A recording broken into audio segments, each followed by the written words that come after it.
Check this out, this is the video which I shot only 2 days ago on January 1st, and as you can see, the light that we can sometimes get here at this time of the year is just completely out of this world. And honestly, every time, even after all those years of living here, something like this happens and I'm left completely speechless. And the beautiful soft light is just one of the examples why visiting Iceland in January can be an amazing idea. But there are also a lot of downsides to this month, which you should probably know about. So let me dig into some facts and let's talk about what you can expect and how to best plan your trip so you'll get the most out of your time here. And if you are short on time or you are just looking for a specific topic, I'll mark everything in the timeline below so you can just skip ahead if you want to. And so first and foremost, let's talk about the weather. January in Iceland means full-on winter. The temperatures range between 0 to -10 degrees, but can drop even to -20, especially during clear sky days. And if this is your first time visiting Iceland, you will also notice that it feels colder than you would actually expect. For example, -10 will most likely feel like -20, and that's mainly due to the ever-present wind here. Even on the days when it's not very windy, the air is almost always constantly moving, which means that you will want to be dressed very well, and that is something that we'll dive into later in the video. But one of the biggest challenges in January, as probably in any other winter month, is the stormy weather. That is something that you really need to be prepared for. When you get a snowstorm that brings a lot of wind and precipitation, it completely changes everything. The road conditions become more challenging, and if the weather is severe, it can even lead to road closures.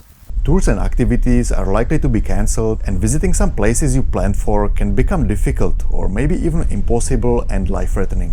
And sadly, there have been many cases of people hiking to certain attractions, getting lost and freezing to death, so this is not to be taken lightly.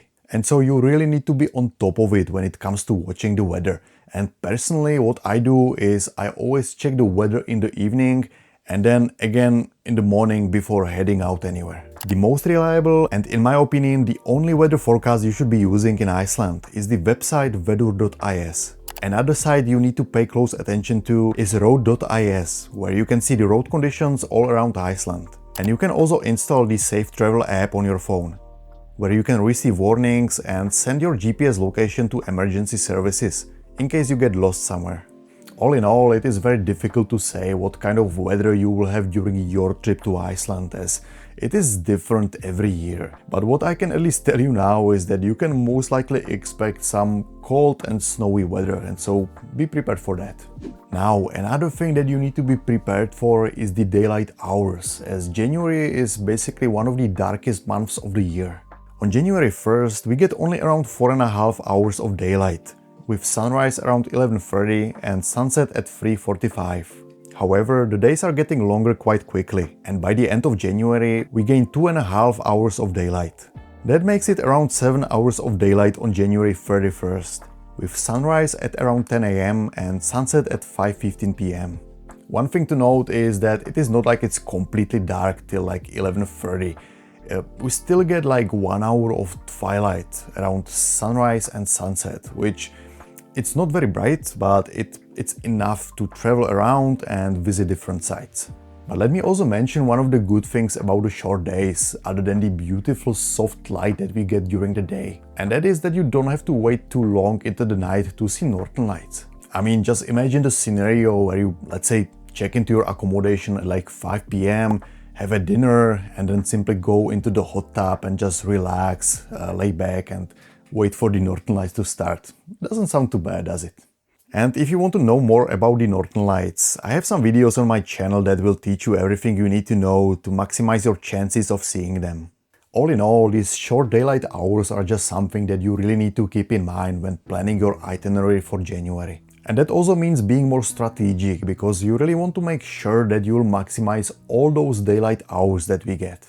And speaking of planning your trip, how should you actually structure your itinerary? Well, honestly, this is very personal and it really depends on many factors. But maybe let me just mention some of the most common mistakes that people make when planning their trip in January, so you can learn from them too. First one I can think of is copying itinerary from the internet, which was built for a summer. Just keep in mind that there are many places around Iceland that can only be accessed during the summer, and not all the roads have winter service. Usually you can visit all the places leading around the ring road which lead around Iceland, but what you really want to be careful about is all the side roads. But like I mentioned earlier, the best thing to do here is to always check out road.is, where you can see all the road conditions. But maybe even better, when you are planning your trip, what makes sense is just maybe ask Google if that road where you are planning to go even has any winter service at all. And it's not just the roads that you need to be careful about. The second big mistake that people often do here during the winter is that they plan to go hiking. And what would normally be a 30-minute easy hike in the summer can easily turn into a 2-hour sufferfest through deep snow or icy trails. And so I wouldn't really recommend planning any hikes unless the weather is good, you are an agile and experienced hiker, or there is enough foot traffic to break the trail. A better idea here is to maybe just focus on like walking along the beach or maybe walking through a snowy town. However, all this really depends on the weather and snow conditions, and it's really better to plan for this once you are here. And maybe instead of just venturing into the wild on your own, consider booking one of the guided tours. You can, for example, go whale watching, snowmobiling, or visit ice caves. And lately, one of the things that I've been actually recommending to people a lot is trying to go skiing in one of the many areas that we have around the island. At most of the ski areas you can also rent a gear, and it is something that not many tourists get to do here, and I think it can be a pretty cool way to spice up your adventure. Now, mistake number 3, which applies probably year-round, but even so in January, is over-planning. And usually what happens is that people always get behind the schedule. The best thing to do here, in my opinion, is to simply have some main objectives for the day and then maybe mark some of the would be nice to visit places along the way, which you can skip depending on the weather and how much time you have left. And let me tell you this, you won't be able to see everything, no matter how much time you spend here. And so just try to push that fear of missing out aside. From my experience, it's always better to see less and really enjoy your time at each location, rather than rushing through all of them. And to help you with planning your trip, there is a link in the description which will take you to my guide and planning app. There you'll find all the places to visit, hot springs, activities and more. And so if you want to save hours of research and you would prefer to have information from a local rather than some random travel blog, then I can promise you that this will be one of the best investments that you can make. But now, another mistake that I want to mention is when people try to drive around the whole island in just a few days. And here is a secret, you don't have to do the whole ring road if you don't have much time. It's much better to focus on 1 or 2 parts of the island, rather than constantly driving and rushing through places. For example, with 7 days, you could explore Reykjavik, Snæfellsnes Peninsula and the south coast. Or even get more creative like I did with the trip which I recently planned for a client of mine. You could visit Reykjavik, continue driving through south coast, East Fjords, North Iceland and then return the car in Akureyri and catch a domestic flight back to Reykjavik.